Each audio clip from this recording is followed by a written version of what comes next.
नमस्कार दोस्तों। तो स्वागत है आपका हमारे द्वारा चलाई गई सीरीज़ के नेक्स्ट लेक्चर में। तो आज का हमारा लेक्चर मॉडर्न इंडियन हिस्ट्री का जो नेक्स्ट लेक्चर रहने वाला है, जहां पे हम डिस्कशन करेंगे आपके इम्पॉर्टेंट मॉडर्न इंडियन हिस्ट्री से रिलेटेड क्वेश्चन आंसर की। तो हमारे द्वारा चलाई गई ये सीरीज़ आपके जनरल स्टडीज़ के सभी सब्जेक्ट, चाहे वो हिस्ट्री हो, जियोग्राफी, पॉलिटी, इकॉनमी या स्टैटिक जीके, इन्हीं सब सब्जेक्ट को जो है कवर करती है। तो अगर आप तैयारी कर रहे हैं किसी भी सेंट्रल या किसी स्टेट सर्विस एग्ज़ाम की, तो आप सभी के लिए जो है हमारी यह सीरीज़ फ़ायदेमंद रहने वाली है। तो चलिए शुरू करते हैं अपने फर्स्ट क्वेश्चन से। तो पहले क्वेश्चन में आपसे पूछा गया है कि which governor general establish the supreme court in Calcutta, किस गवर्नर जनरल ने कलकत्ता में सुप्रीम कोर्ट को स्थापित किया। तो अगर बात की जाए हमारे पास ऐसे गवर्नर जनरल की कि जिसके टाइम पीरियड में हमें जो है सुप्रीम कोर्ट है जो कलकत्ता का है वह इस्टेब्लिशमेंट या स्थापना होती हुई उसकी देखने को मिलती है, तो वह हमें देखने को मिलती है वॉरेन हेस्टिंग के टाइम पीरियड में। आपके पास ऑप्शन इसका ए राइट आंसर हो जाएगा। बात की जाए वॉरेन हेस्टिंग की, तो वॉरेन हेस्टिंग ने जो है 1774 में 1774 में 1774 में जो है इनके द्वारा जो है सुप्रीम कोर्ट की स्थापना कलकत्ता में की गई थी। बात की जाए 1773 का हमें रेगुलेटिंग एक्ट ऐसा देखने को मिलेगा जिसके द्वारा कलकत्ता में 1774 में जो है सुप्रीम कोर्ट की स्थापना की गई थी। तो आपके पास ऑप्शन हमारे पास ऑप्शन ए इसका राइट आंसर हो जाएगा कि वॉरेन हेस्टिंग के द्वारा कलकत्ता में सुप्रीम कोर्ट की स्थापना करवाई गई थी। तो चलते अपने नेक्स्ट क्वेश्चन की तरफ। तो अगले क्वेश्चन में आपसे पूछा गया है कि in the permanent settlement what was the share of जमींदार इन द रेवेन्यू, कि जो स्थायी बंदोबस्त प्रणाली हमें देखने को मिलेगी इसमें जमींदार का राजस्व का हिस्सा क्या था। तो अगर बात की जाए हमारे पास परमानेंट सेटलमेंट की, तो परमानेंट सेटलमेंट में जो है करों को दो प्रकार से विभाजित किया जाता था। टैक्स केस में हमें दो प्रकार के सिस्टम देखने को मिलते थे, जिसमें कि आपके 1/11 पार्ट जो है ये पार्ट हमें देखने को मिलेगा कि यह पार्ट मिलेगा आपके जमींदार को, और 10/11 पार्ट जो है यह पार्ट ज़्यादा था ब्रिटिशर्स के लिए। तो हमारे पास जो परमानेंट सेटलमेंट में जो टैक्सेशन सिस्टम हमें देखने को मिलेगा इसमें 1/11 पार्ट जो है वह ज़मींदार का हुआ करता था, और 10/11 पार्ट जो है यह दिया जाता था आपकी ब्रिटिश अथॉरिटी को। तो आपके पास इसका ऑप्शन ए आंसर इसका राइट आंसर हो जाएगा। तो चलते अपने नेक्स्ट क्वेश्चन की तरफ। तो अगले क्वेश्चन में आपसे पूछा गया है कि Lord Ellenborough is associated with the annexation of which territory, कि जो लॉर्ड एलनबरो थे यह किस क्षेत्र के विलय से जुड़े हैं। तो आपके ऑप्शन दिए गए हैं। तो अगर बात की जाए लॉर्ड एलनबरो की, तो लॉर्ड एलनबरो का हमें टाइम पीरियड देखने को मिलेगा इंडिया में 1842 से 1842 से इनका टाइम पीरियड हमें शुरुआत देखने को मिलेगी, और 1844 तक इनका हमें जो है इंडिया में टाइम पीरियड देखने को मिलेगा। और बात की जाए इनके द्वारा 1843 में 1843 में जो इनके द्वारा जो है यह सिंध को मिलाया गया था। आपके पास ऑप्शन इसका ए राइट आंसर हो जाएगा। बात की जाए 1843 में सिंध को मिलाने वाले गवर्नर जनरल की, तो वह हमें देखने को मिलेंगे लॉर्ड एलनबरो। तो चलते अपने नेक्स्ट क्वेश्चन की तरफ। तो अगले क्वेश्चन में आपसे पूछा गया है कि which system was prevalent in Bombay presidency, कि बॉम्बे प्रेसिडेंसी में कौन सी प्रणाली प्रचलित थी। तो अगर बात की जाए हमें जो इसमें आपसे मेनली लैंड रेवेन्यू की प्रणाली पूछी गई है। तो अगर बात की जाए हमारे पास लैंड रेवेन्यू की हमें 3 प्रकार की ब्रिटिशर्स द्वारा प्रणाली शुरू की गई थी। तो सबसे पहले हमें देखने को मिलेगा परमानेंट सेटलमेंट। परमानेंट सेटलमेंट मतलब जो आपको स्थायी बंदोबस्त देखने को मिलेगा। दूसरा हमें देखने को मिल जाएगा महलवाड़ी। महलवाड़ी मतलब जिसमें जो गाँव जो है यह कलेक्टिव रूप में जो है टैक्स दिया करता था। और एक आपको देखने को मिल जाएगी रियतवाड़ी। रियतवाड़ी में जो है किसान डायरेक्ट जाके जो है ब्रिटिश अथॉरिटी को टैक्स देता था। तो इसमें आपसे पूछा गया है कि जो बॉम्बे प्रेसिडेंसी में, तो बॉम्बे प्रेसिडेंसी में जो है हमें रियतवाड़ी सिस्टम देखने को मिल जाएगा। आपके पास ऑप्शन इसका बी राइट आंसर हो जाएगा। बात की जाए ऑप्शन बी इसका राइट आंसर हो जाएगा। तो बॉम्बे में जो है रियतवाड़ी प्रणाली को शुरू किया गया था। और बात की जाए रियतवाड़ी प्रणाली को जो है शुरू करने वाले हमारे पास ब्रिटिशर्स की, तो वह हमें जो है एल्फिंस्टन और विंगेट, ये दो जो हमें ऐसे गवर्नर देखने को मिलेंगे या ऐसे जो है ब्रिटिश अथॉरिटी के हेड देखने को मिलेंगे जिसने कि रियतवाड़ी सिस्टम को जो है बॉम्बे प्रेसिडेंसी में शुरू किया था। आप देखिए एक बार याद रखिए, जो एल्फिंस्टन जो है और विंगेट, ये हमें दो ऐसी पर्सनैलिटीज़ देखने को मिलेगी जिनके द्वारा रियतवाड़ी सिस्टम को शुरू किया गया था। तो चलते अपने नेक्स्ट क्वेश्चन की तरफ। तो अगले क्वेश्चन में आपसे पूछा गया है कि who introduce the policy of ring fence, कि रिंग फेंस की नीति की शुरुआत किसने की। तो अगर बात की जाए कि जो हमें रिंग फेंस पॉलिसी देखने को मिलेगी, तो रिंग फेंस पॉलिसी क्या हुआ करती थी कि इसमें जो कंपनी के क्षेत्रों को जो है भारतीय शासकों का, जो आपका क्षेत्र मान लीजिए ये आपका एक एरिया जो है यहाँ पे ये कंपनी का शासक है, और बी एरिया यहाँ पे ऐसा देखने को मिलेगा हमें जो कि किसी ऐसे साम्राज्यों का शासक जो कि भारत पे कब्जा करना चाहता है। लेकिन हमारे पास जो एक सी टेरिटरी जो है इन दोनों के बीच का हमें एरिया देखने को मिलेगा। तो रिंग फेंस पॉलिसी यही बताया करती थी कि कंपनी के क्षेत्रों को जो है भारतीय शासकों से किस प्रकार से अलग रखती थी। तो यह इस प्रकार की पॉलिसी को नाम दिया जाता था रिंग फेंस पॉलिसी। और बात की जाए रिंग फेंस पॉलिसी को लाने वाले हमारे पास गवर्नर जनरल की, तो वह हमें देखने को मिलेगी वॉरेन हेस्टिंग। वॉरेन हेस्टिंग के द्वारा जो है रिंग फेंस नीति को जो है कंपनी के क्षेत्रों को भारतीय शासकों से अलग रखने के लिए चलाई गई नीति को रिंग फेंस पॉलिसी कहा जाता था, और यह शुरू की गई थी आपके वॉरेन हेस्टिंग द्वारा। तो चलते अपने नेक्स्ट क्वेश्चन की तरफ। तो अगले क्वेश्चन में आपसे पूछा गया है कि the revenue in ryotwari was approximately what percentage of produce, कि जो रैयतवाड़ी में राजस्व उत्पादन का लगभग कितने प्रतिशत हिस्सा था। तो अगर बात की जाए हमारे पास रैयतवाड़ी सिस्टम में, तो रैयतवाड़ी सिस्टम में जो है हमें 50% जो है टैक्स निर्धारित किया गया था। रैयतवाड़ी में जो है राजस्व उत्पादन का 50% जो है वह ब्रिटिश अथॉरिटी के लिए देना पड़ता था। तो चलते अपने नेक्स्ट ऑप्शन, हमारे पास इसका ए राइट आंसर हो जाएगा। तो चलते अपने नेक्स्ट क्वेश्चन की तरफ। तो अगले क्वेश्चन में आपसे पूछा गया है कि Lord Canning was the governor general during which event, कि जो हमारे पास लॉर्ड कैनिंग जो है किस घटना के समय गवर्नर जनरल थे। तो अगर बात की जाए हमारे पास लॉर्ड कैनिंग के टाइम पीरियड की, तो इनका टाइम पीरियड हमें 1856 से 1856 से हमें इनका टाइम पीरियड जो है 1862 तक 1862 तक इनका टाइम पीरियड हमें इंडिया में देखने को मिलेगा। तो बात की जाए इनके टाइम पीरियड में हमें जो रिवोल्ट ऑफ 1857 1857 का विद्रोह हमें लॉर्ड कैनिंग के टाइम पे देखने को मिलेगा, जिसे कि फर्स्ट वॉर ऑफ इंडिपेंडेंस, ये भी जो है 1857 की क्रांति को जो है फर्स्ट वॉर ऑफ इंडिपेंडेंस की संज्ञा दी जाती है। तो आपके पास ऑप्शन इसका ए एंड बी बोथ जो है राइट आंसर हो जाएगा। तो इसका हमारे पास सी राइट आंसर हो जाएगा। तो बात की जाए हमारे पास लॉर्ड कैनिंग की, तो लॉर्ड कैनिंग हमें इंडिया के पहले वॉइसरॉय जो है देखने को मिल जाते थे। जो पोस्ट जो है गवर्नर जनरल से जो पोस्ट का नाम चेंज किया गया वॉइसरॉय में, तो लॉर्ड कैनिंग ही वो पहले हमें इंसान देखने को मिलेंगे जो कि भारत के पहले वॉइसरॉय बने थे। तो चलते अपने नेक्स्ट क्वेश्चन की तरफ। तो अगले क्वेश्चन में आपसे पूछा गया है कि which system was introduce to avoid the evils permanent settlement, कि स्थायी बंदोबस्त की बुराइयों से बचने के लिए कौन सी प्रणाली को शुरू किया गया था।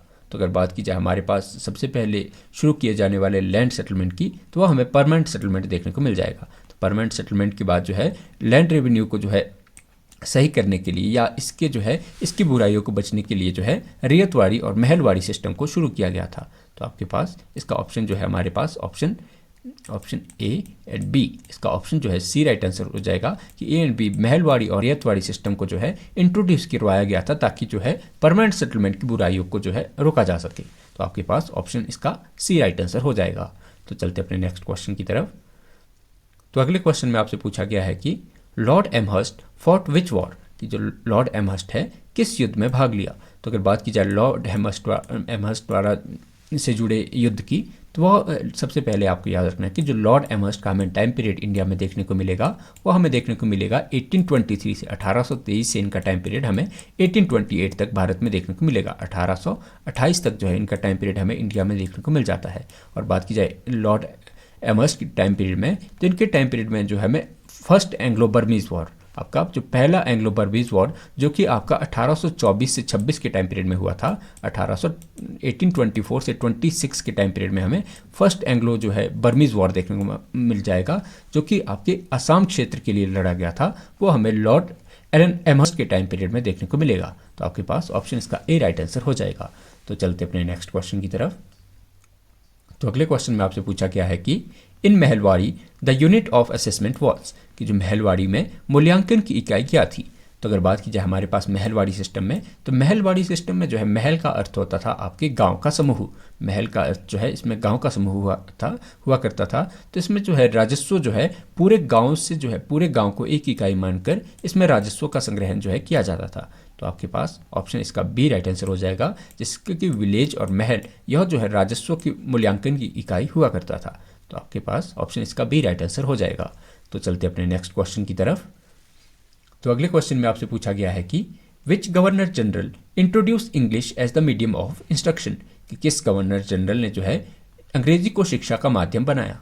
तो अगर बात की जाए हमारे पास ऐसे गवर्नर जनरल की जिसके टाइम पीरियड में जो है इंग्लिश को जो है वो शिक्षा का माध्यम बनाने की बात हमें जो मैकॉले एक्ट में देखने को या मैकॉले का जो सिद्धांत हमें देखने को मिलेगा, उसके टाइम पीरियड में हमें जो लॉर्ड गवर्नर देखने को मिलेंगे वो हमें देखने को मिल जाएंगे लॉर्ड बेंटिक। आपके पास ऑप्शन इसका ए राइट आंसर हो जाएगा।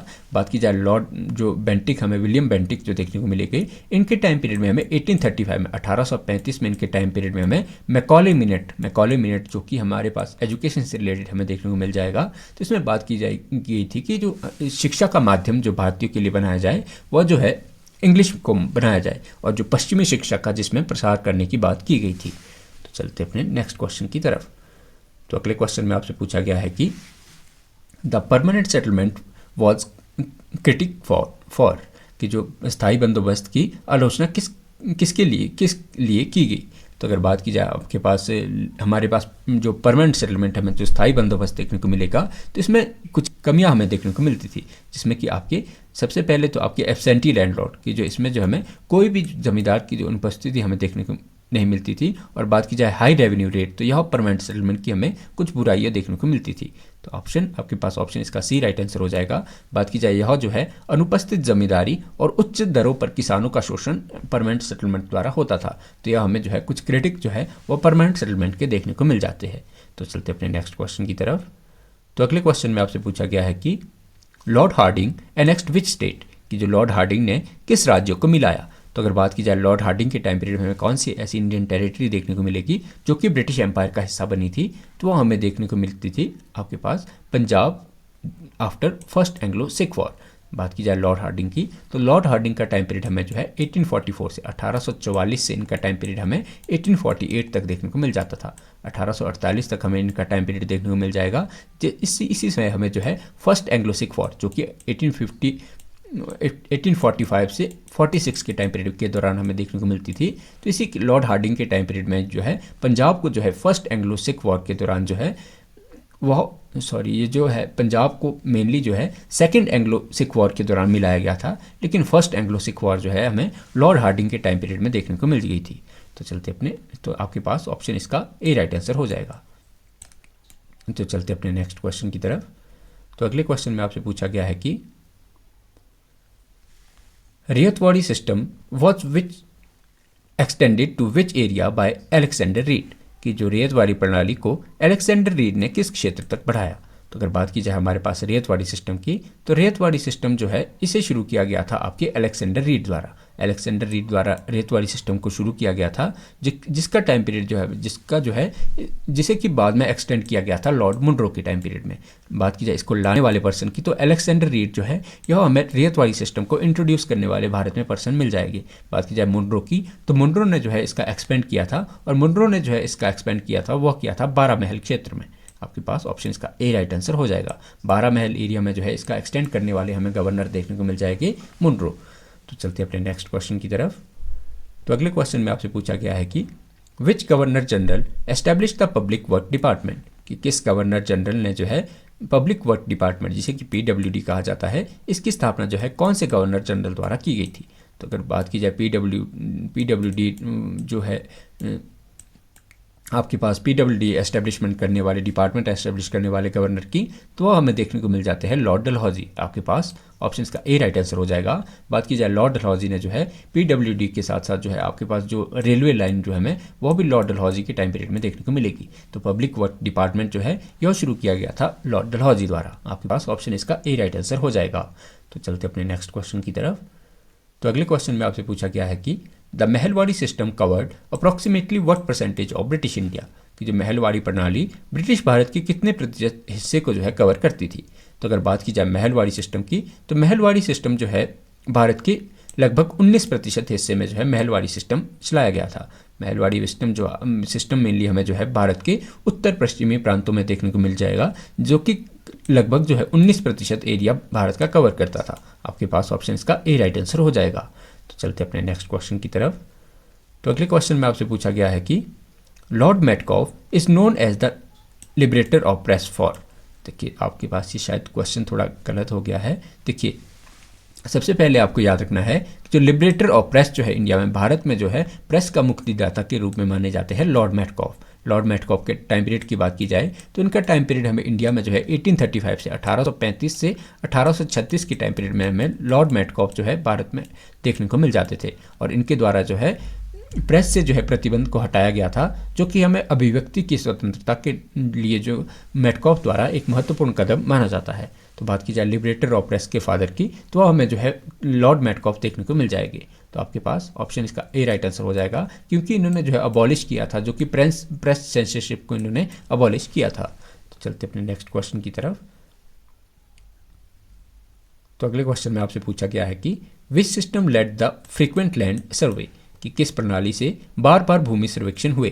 तो अगर बात की जाए हमारे पास ऐसे लैंड रेवेन्यू सिस्टम की, जैसे कि हमें जब बार बार जो है वह लैंड रेवेन्यू सिस्टम देखने को मिलते थे, तो हमें देखने को मिल जाएंगे रियायतवाड़ी सिस्टम और महलवाड़ी सिस्टम, क्योंकि परमानेंट सेटलमेंट जो है लंबे टाइम पीरियड के लिए जो है भूमि का करों का जो निर्धारण किया जाता था, लेकिन रियायतवाड़ी सिस्टम और महलवाड़ी सिस्टम में जो है नियमित सर्वेक्षण से जो है राजस्व तय होता था। तो इसलिए बार बार जो सर्वेक्षण के लिए हमारे पास ऑप्शन इसमें इसका डी राइट आंसर हो जाएगा, कि रियायतवाड़ी और महलवाड़ी सिस्टम में जो है बार बार वो भूमि सर्वेक्षण करने के लिए अपने प्रसिद्ध थे। तो चलते अपने नेक्स्ट क्वेश्चन की तरफ। तो अगले क्वेश्चन में आपसे पूछा गया है कि who was the last governor general appointed by east India company, east India company द्वारा नियुक्त अंतिम गवर्नर जनरल कौन था।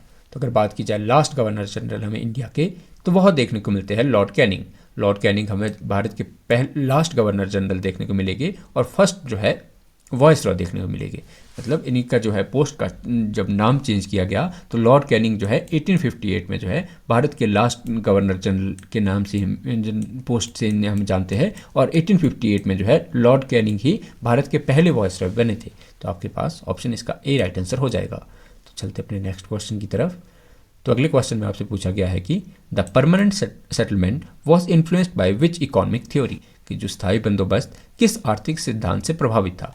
तो अगर बात की जाए परमानेंट सेटलमेंट की, तो परमानेंट सेटलमेंट जो है एक थ्योरी से हमें प्रभावित देखने को मिलता है, जिसे कि नाम दिया जाता है फिजियोक्रेसी। फिजियोक्रेसी थ्योरी जो है, जिसमें क्या होता था कि जो कृषि को जो है धन का स्रोत मानती थी, तो इसी ने जो है परमानेंट सेटलमेंट को जो है इकोनॉमिक थ्योरी से जो है फिजियोक्रेसी की इकोनॉमिक थ्योरी से हमें रिलेटेड यह देखने को मिल जाएगा। तो आपके पास ऑप्शन इसका ए राइट आंसर हो जाएगा। तो चलते अपने नेक्स्ट क्वेश्चन की तरफ। तो अगले क्वेश्चन में आपसे पूछा गया है कि Lord Auckland is associated with which failed exploration, कि जो लॉर्ड ऑकलैंड है किस असफल अभियान से जुड़े हैं। तो अगर बात की जाए लॉर्ड ऑकलैंड की, तो लॉर्ड ऑकलैंड का टाइम पीरियड हमें इंडिया में देखने को मिल जाता है 1836 से 1836 से हमें इनका टाइम पीरियड 1842 के टाइम पीरियड के दौरान देखने को इंडिया में मिल जाएगा। और बात की जाए इन्होंने जो है 1839 से 42 के बीच, 1839 से 42 के बीच इन्होंने जो है भारत में जो फर्स्ट एंग्लो अफगान वॉर की जो शुरुआत की थी। बात की जाए इनके टाइम पीरियड में हमें पहला आंग्ल अफगान युद्ध जो है, जिसकी शुरुआत इनके द्वारा की गई थी, और माना जाता है कि यह ब्रिटिश एम्पायर का सबसे बड़ी हार हमें देखने को मिल जाएगी। तो आपके पास ऑप्शन इसका ए राइट आंसर हो जाएगा। तो आज की सीरीज़ में फ़िलहाल इतना ही। तो ऐसे ही वैल्यूबल क्वेश्चन आंसर को जानने के लिए और अपने वैल्यूबल फीडबैक को हमारे साथ शेयर करने के लिए आप हमारे चैनल के साथ जुड़ सकते हैं और हमारे चैनल को सब्सक्राइब कर सकते हैं। बहुत बहुत धन्यवाद।